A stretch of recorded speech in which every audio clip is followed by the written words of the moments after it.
Hello students, एक बहुत ही commonly asked point है या कंसेप्ट है work done bye resistive force, यानी किसी भी नॉन कंजर्वेटिव फोर्स किसी प्रोसेस के दौरान जब सिस्टम इनिशियल स्टेट से लेके फाइनल स्टेट को चेंज होता है, इस दौरान रेजिस्टिव फोर्स या नॉन कंजर्वेटिव फोर्स क्या वर्क करता है। तो बच्चों इसका अप्रोच इस तरीके से है, देखिए मैंने क्या लिखा है।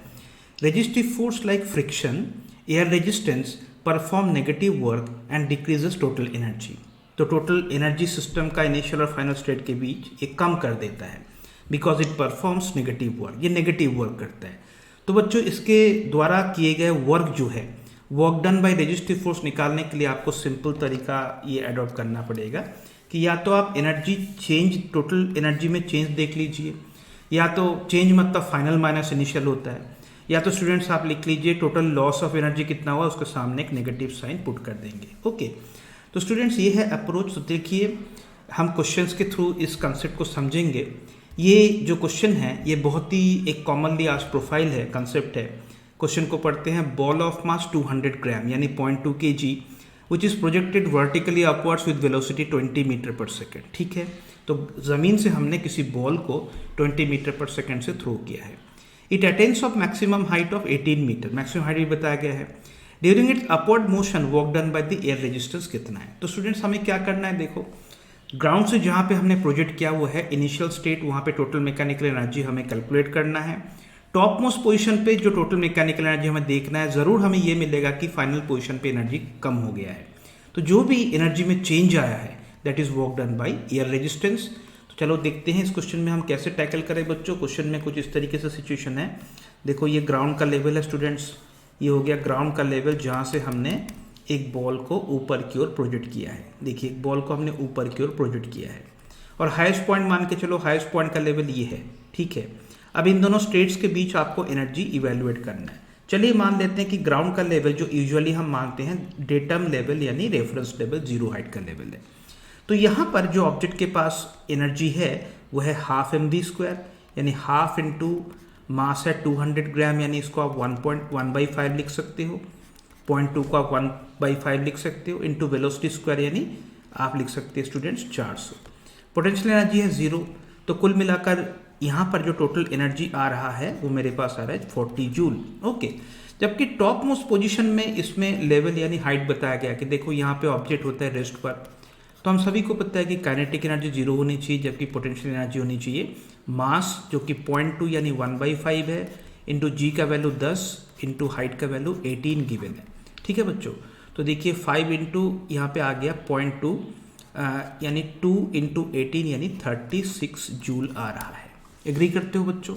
तो देखो जैसे मैं कह रहा था कि फाइनल लेवल पे एनर्जी ज़रूर कम हो जाएगा, तो बताइए यहाँ पे चेंज इन एनर्जी कितना है। चेंज इन एनर्जी में आप लिखोगे कि final energy minus initial energy. Final state और इनिशियल स्टेट की एनर्जी में आप लिखेंगे 36 माइनस 40, तो बड़े आराम से आपको मिलेगा -4। तो आप कहेंगे यही है work done by the air resistance. Okay, ठीक उसी तरीके से और एक क्वेश्चन हम ट्राई करते हैं। बताया कि एक simple pendulum consist of A massless string of length 50 centimetre and A Bob of mass, जो सस्पेंडेड ऑब्जेक्ट है उसका मास है 0.1 kg या 100 ग्राम है। The pendulum is tilted to horizontal position and then released after many oscillations is come to rest. मतलब question ये है students, किसी पेंडुलम को हमने हॉरिजॉन्टल पोजीशन से रिलीज कर दिया, बहुत सारे ऑसिलेशन के बाद इट स्टॉप्स।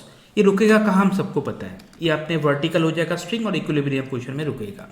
तो इस दौरान total work done by the air resistance कितना है ये हमें पूछा गया है। तो चलिए इस सिचुएशन को हम एनालाइज करने की कोशिश करते हैं बच्चों। देखो ये हो गया पॉइंट ऑफ सस्पेंशन पेंडुलम का स्टूडेंट्स, और मान लीजिए यहाँ पर मैं इसका इक्विलिब्रियम पोजीशन या जो वर्टिकल पोजीशन है ये ड्रॉ करके रखता हूँ। स्टार्टिंग हमने कहाँ से किया है, स्टार्टिंग हमने किया है बच्चों यहाँ से, जब पेंडुलम को हमने यहाँ पे हॉरिजॉन्टल पोजीशन से रिलीज कर दिया। ये देखिए मास मान के चलो, इसमें क्वांटिटी वाइज मैं लिख रहा हूँ m, length of the string है l।